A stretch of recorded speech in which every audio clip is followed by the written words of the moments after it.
Assalamu alaikum, students. Today we will continue our lecture on politics and the English language, an essay written by George Orwell. And today we will discuss another idea that is discussed in this essay, and that is politics and language. The relationship between politics and language forms the central concern of our essay Politics and the English Language. For George Orwell, the decline of language is not merely a literary issue, but a political one. Interesting. He argues that political language is often deliberately vague, inflated, and misleading because it helps governments, institutions, and political leaders present unpleasant realities in a more acceptable form. According to Orwell, politicians frequently face the challenge of defending actions that ordinary people might consider cruel, unjust, or immoral. Rather than describing these actions honestly, they often employ abstract language, technical terminology, and euphemisms that conceal the truth. As a result, language becomes a tool not for revealing reality, but for disguising it, for hiding it.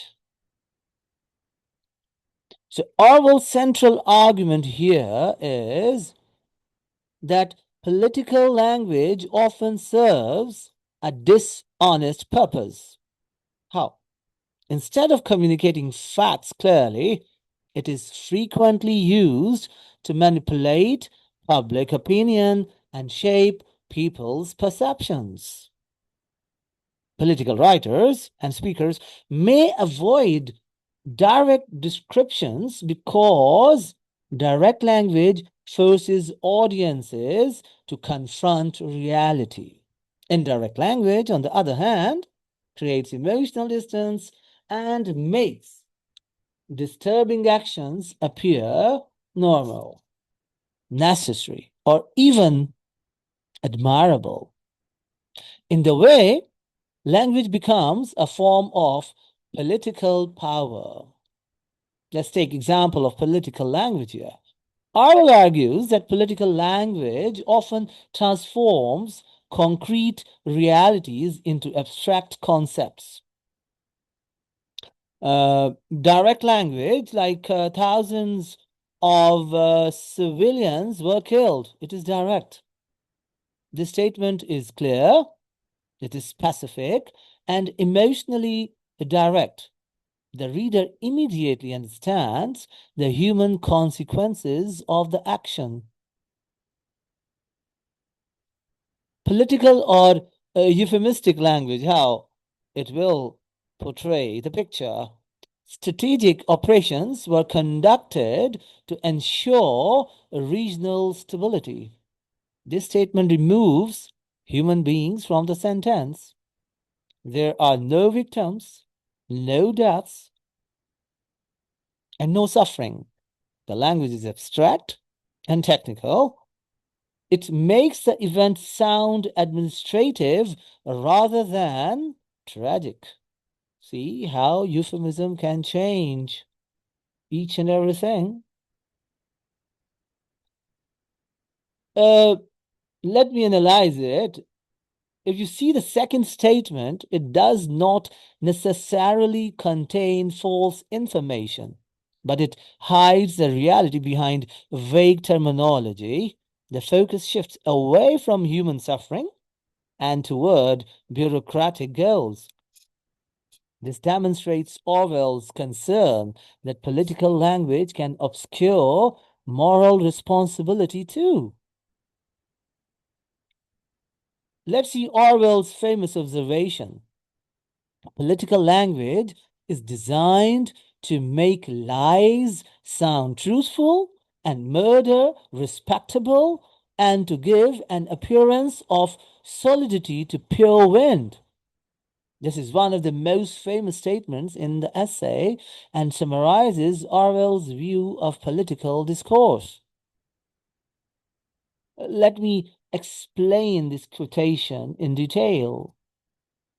To make lies sound truthful, political language can present misleading or false claims in a manner that appears credible and authoritative.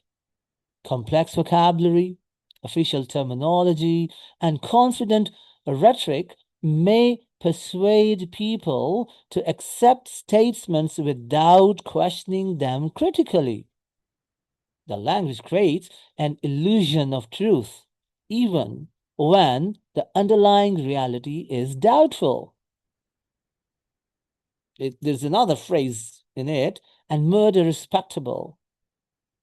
Orwell argues that governments sometimes justify violence, war, repression, or other harmful actions through carefully chosen words. Instead of speaking openly about killing or about destruction, what political leaders do? Political leaders may use expressions such as security operations, strategic intervention, national defense measures, peacekeeping missions. These terms reduce the emotional impact of the actions and make them appear legitimate or necessary. To give an appearance of solidity to pure word, to pure wind, let us explain it too, because it's very important, it's very interesting. This phrase suggests that political language can make weak, empty, or unsupported ideas seem substantial and convincing. Through grand rhetoric and impressive vocabulary, politicians may create the impressions of authority even when their arguments lack genuine substance. Words become a substitute for evidence. Now, we discuss that how a language is used as a mask. A key aspect of Orwell's argument is the idea that language often functions as a mask. How? Let's see it. Instead of exposing reality, political language may conceal it. Words can hide responsibility.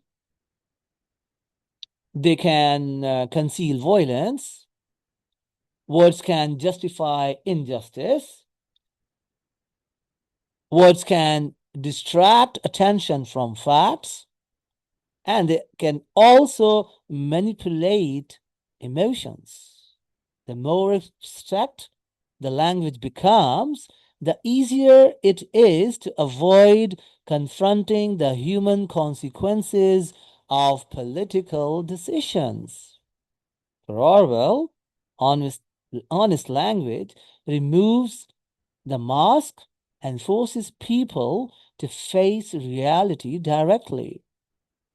How it is politically significant. Let's see it now. Orwell's argument extends beyond individual politicians. He suggests that entire political systems can depend upon distorted language.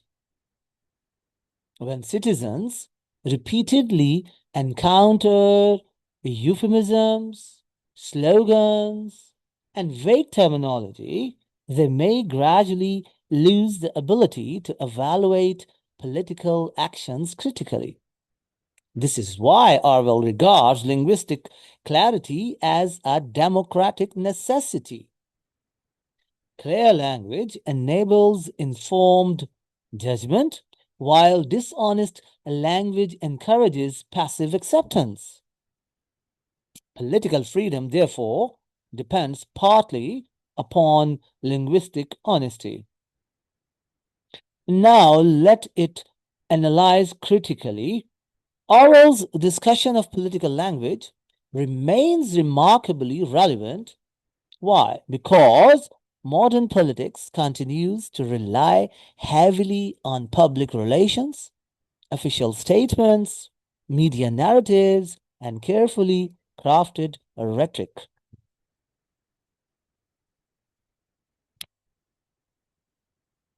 His insight is that political power is exercised not only through laws, not only through institutions, or even not only through force, but also through language itself. The way events are described often influences how they are understood. Critics sometimes argue that Orwell oversimplifies political communication. Why is it so? Why is it they think like that? Because governments occasionally use technical language for accuracy rather than deception. Nevertheless, his central warning remains powerful. Whenever language becomes excessively vague, abstract, or euphemistic, citizens should examine it carefully and ask what reality might be hidden behind these words. So let's talk about major themes used in this part, politics and language. So, first one is political manipulation through language. Language can be used to shape public opinion and disguise uncomfortable truths. Then we also find a comparison or contrast between truth and deception. Oral contrast, honest description with language designed to mislead. Then there's another theme that is language as power. Control over language often remains influence. It often means influence over thought and perception. It influences your thought. It influences your perception. Even it influences your actions. Then moral responsibility is another important theme here. Clear language forces people to confront the ethical consequences of political actions. Next one is reality versus appearance. Common idea or common topic that mostly writers like to talk about. So political rhetoric frequently creates a gap between what actually happens and how it is presented.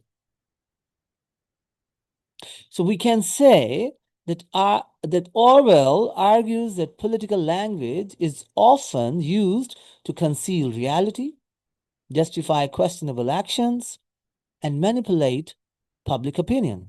Therefore, clear and honest language is essential for truth, accountability, and democratic freedom. If you're not providing that, it means you are not doing justice. I hope you have understood it. If you have certain questions, you can inbox me, you can ask me, and I'll try my best to answer them. Thank you for watching.